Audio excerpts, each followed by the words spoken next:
సంబంధించిన ప్రాథమిక హక్కులలో భాగంగా ఈ దేశంలో పుట్టిన ప్రతి పౌరుడికి వైద్యం అందించాల్సిన బాధ్యత పాలక ప్రభుత్వాలపైన ఉంది. అందుకు అనుగుణంగా హాస్పిటల్ ఏర్పాటు చేయాలి. హాస్పిటల్లో పనిచేయడానికి వైద్యుల నియామకం కూడా చేపట్టాల్సినటువంటి అవసరం ఉంది. దానికి అనుబంధంగా మెడికల్ కాలేజీల నిర్మాణం జరగాల్సినటువంటి బాధ్యత ఇవాళ ఉంది. ఇవాళ వైద్యాన్ని ఒక క్రమ పద్ధతిలో నిర్వహించాల్సినటువంటి నియంత్రణ పాలక ప్రభుత్వాలపైన ఉంది. ఫార్మసీ కంపెనీలపైన, ఫార్మసీ మెడికల్ స్టోర్లపైన నియంత్రణ పాలక ప్రభుత్వాలపైన ఉంది.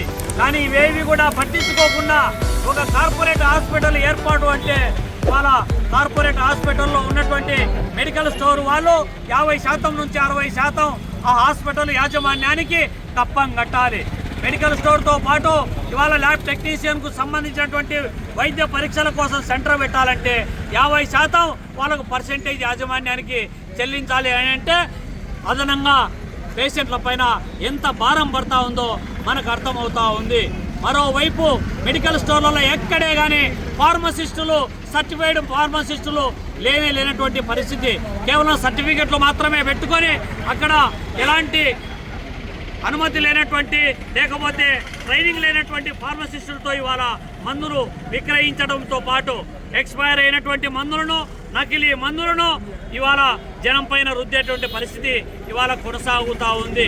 ప్రభుత్వం ఏమో చెబుతుంది ఆరోగ్యశ్రీ ఉంది, అందరికీ వైద్యం అందుబాటులో ఉంది అని చెప్పి చెబుతూ ఉన్నప్పటికీ కడప లాంటి హాస్పిటల్లో హోలిస్టిక్కు పోయినా, లేకపోతే హిమాలయకు పోయినా, లేకపోతే కార్పొరేట్ హాస్పిటల్లో ఆరోగ్యశ్రీ కలిగినటువంటి ఏ హాస్పిటల్కు పోయినా ఏదైనా ఆపరేషన్ చేయాలంటే ముందు 30,000 కడితేనే అదనంగా గవర్నమెంట్ నుంచి రావాల్సినటువంటి రీఫండ్ అమౌంట్ వాళ్ళు జమ చేసుకునేటువంటి పరిస్థితి కొనసాగుతున్నటువంటి నేపథ్యాన్ని మనం చూస్తూ ఉన్నాం.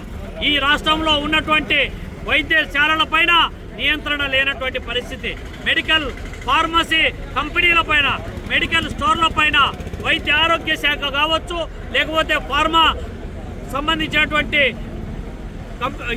ప్రభుత్వం సంబంధించినటువంటి నియంత్రణ మండలి కావచ్చు, డ్రగ్స్కు సంబంధించినటువంటి నియంత్రణ మండలి కావచ్చు, ఏమాత్రం కూడా ఇవి పట్టించుకోకపోగా మామూలు బతుకులో జోగుతూ ఉండడం మూలంగా ఇవాళ ప్రజల ఆరోగ్యాన్ని పణంగా పెట్టి హాస్పిటల్ చుట్టూ తిరగాల్సినటువంటి పరిస్థితి నెలకొంటా ఉంది.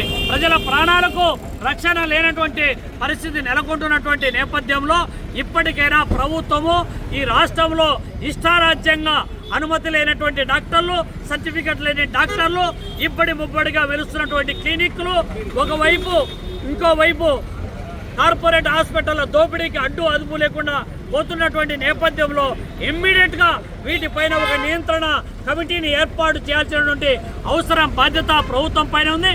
అటువైపు చర్యలు తీసుకోకపోతే భారత కమ్యూనిస్ట్ పార్టీ తలపెట్టినటువంటి ఈ రాష్ట్ర వ్యాప్త ఆందోళన రేపు ప్రజా ఉద్యమంగా మనుస్తుందని చెప్పి హెచ్చరిస్తా ఉన్నాం.